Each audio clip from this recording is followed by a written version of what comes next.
जंगल में घोड़ी अपने बच्चे को जन्म देती है। उसका बच्चा बहुत प्यारा था। वह उसके लिए जंगल से ताजी घास लेने जाती है।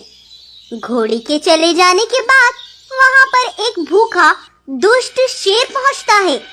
वो घोड़ी के बच्चे को देखकर बोलता है, ये तो ताजे मांस का घोड़े का बच्चा है, इसे खाने में तो बड़ा मजा आएगा।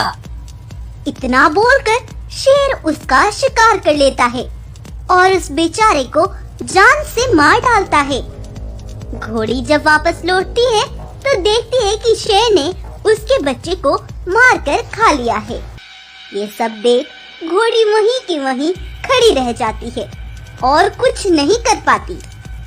अरे, मैंने इस बेखौफ शेर का क्या बिगाड़ा था? इसने मेरे मासूम बच्चे को मार डाला। अब मुझे अकेले जीने का कोई हक नहीं है। इतना बोलकर घोड़ी एक पहाड़ी से कूदकर सुसाइड करने के लिए चल देती है कि तभी रास्ते में उसे एक बाघ का बच्चा रोते हुए दिखाई देता है। तब वो उसके पास जाकर पूछती है, अरे बेटा, तुम क्यों रो रहे हो? तुम्हें आखिर क्या हुआ? मेरी माँ को एक शेर ने मार डाला। अब मैं बिल्कुल अकेला हो गया हूँ। मेरा अब इस दुनिया में कोई नहीं है। अब मैं कहाँ जाऊँगा? क्या उस बेखौफ शेर ने तुम्हारी माँ को भी मार डाला है? हाँ, उसने मेरी माँ को मार डाला। लेकिन तुम ऐसा क्यों बोल रही हो? क्योंकि उसने अभी मेरे बेटे को भी मार डाला है।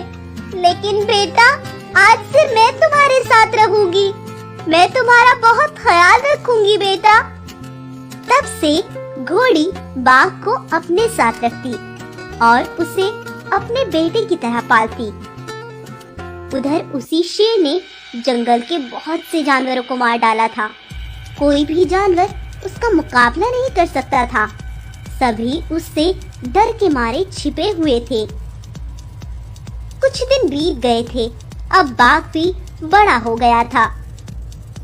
तो सभी जानवर घोड़ी के पास जाते हैं और उससे कहते हैं, सुनो बहन, उस शेर ने पूरे जंगल में आतंक फैला रखा है और वो अब हमें भी मार डालेगा।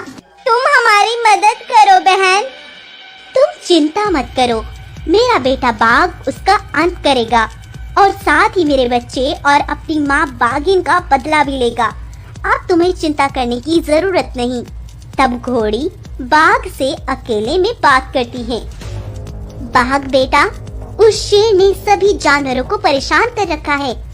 अब वक्त आ गया है उससे अपना बदला लेने का। तुम्हें उसे मारना होगा। हाँ माँ, मैं उसे जरूर बदला लूंगा। तुम अब चिंता मत करो। तब बाघ शेर को ढूंढते ढूंढते उसके पास पहुंच जाता है।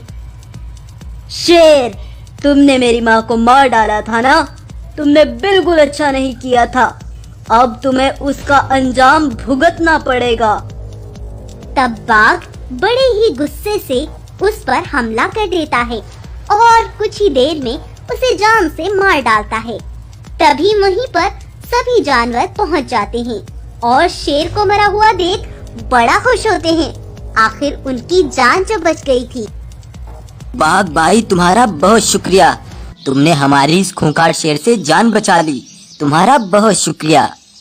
तब से जंगल के जानवर बाघ को ही जंगल का राजा बना देते हैं और बाघ अब अपनी प्रजा का बड़े अच्छे से ख्याल रखता है और सभी जानवर भी मजे से सुख शांति के साथ अपना जीवन व्यतीत करने लगते हैं।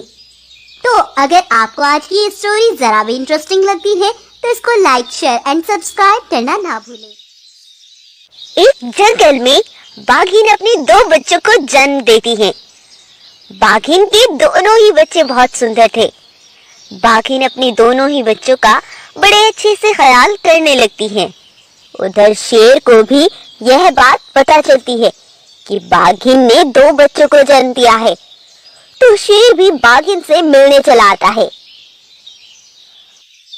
अरे बाघिन, बधाई हो। तुम्हारे दोनों ही बच्चे बड़े सुंदर हैं। भगवान इनकी लंबी उम्र करे। बहुत शुक्रिया शेर, बहुत शुक्रिया। आज हम दोनों काफी दिन बाद मिले हैं, तो मैं सोच रहा हूँ कि हम सब आज भोजन भी एक ही साथ करें। हाँ हाँ शेर, क्यों नहीं, जरूर। सुनो बेटा, तुम दोनों आराम से घर पर रहना, हम दोनों भोजन लेकर आते हैं। इतना बोलकर शेर और बाघिन भोजन की तलाश में चले जाते हैं। अब काफी समय बीत गया था। शेर बाघिन के बच्चों की तरफ अकेला आ रहा था। यह देखकर दोनों बच्चे शेर से बोलते हैं, शेर अंकल, हमारी माँ कहाँ गई? वो वापस क्यों नहीं आई? तब शेर दुखी मन से कहता है, मुझे माफ करना बच्चों, मैं तुम्हारी माँ को उन शिकारियों से नहीं बचा सका। मैंने बहुत कोशिश की, लेकिन वो बाघिन को मारकर अपने साथ ले गए। मुझे माफ करना। यह सुनकर दोनों बच्चे बहुत रोने लगते हैं। हमारी माँ हमें अकेला छोड़कर चली गई। हम अपनी माँ के बिना कैसे रहेंगे? अब हमारा ख्याल कौन रखेगा? बेटा, कभी तुम्हें कोई चीज की जरूरत हो तो मुझे आकर बता देना, ठीक है? इतना बोलकर शेर चला जाता है। वही किसी दूसरे जंगल की एक मादा सुअर चलते चलते इस जंगल में पहुंच जाती है। बाघिन के बच्चों को रोता देख मादा सुअर उनके पास जाकर बोलती है, क्या हुआ बच्चों, तुम रो क्यों रहे हो? क्या बात है? हमारी माँ हमें छोड़कर चली गई है। अब हम बिल्कुल अकेले हैं। अब हम किसके साथ रहेंगे? दोनों को रोता देख मादा सुअर को उन पर बहुत रहम आता है। वह उनसे बोलती है, रो मत बेटा, आज से मैं तुम्हारे साथ रहूंगी। मैं रखूंगी तुम्हारा ख्याल। मैं कभी तुम्हें तुम्हारी माँ की कमी महसूस नहीं होने दूंगी। तब से मादा सुअर ही दोनों बच्चों का बड़े अच्छे से ख्याल रखने लगती है और समय पर उन्हें भोजन लाकर देती थी। कुछ दिन तो ऐसे ही बीत गए थे। एक बार मादा सुअर दोनों बच्चों को जंगल की सैर करा रही थी। तभी उसे एक गड्ढे में से किसी के चिल्लाने की आवाज सुनाई देती है। तुम दोनों रुको यहीं पर, मैं अभी जाकर देखती हूँ। मादा सुअर गड्ढे में देखती है तो वहाँ पर बाघिन थी। तब मादा सुअर रस्सी डालकर बाघिन को बाहर निकाल लेती है। अपने बच्चे को खड़े देख वो भागते हुए दोनों के पास जाकर उन्हें अपने गले से लगा लेती है। मेरे बच्चों, तुम्हें मुझसे कोई दूर नहीं कर सकता। देखो, मैं अब वापस आ गई हूँ बच्चों। माँ, तुम कहाँ चली गई थी माँ?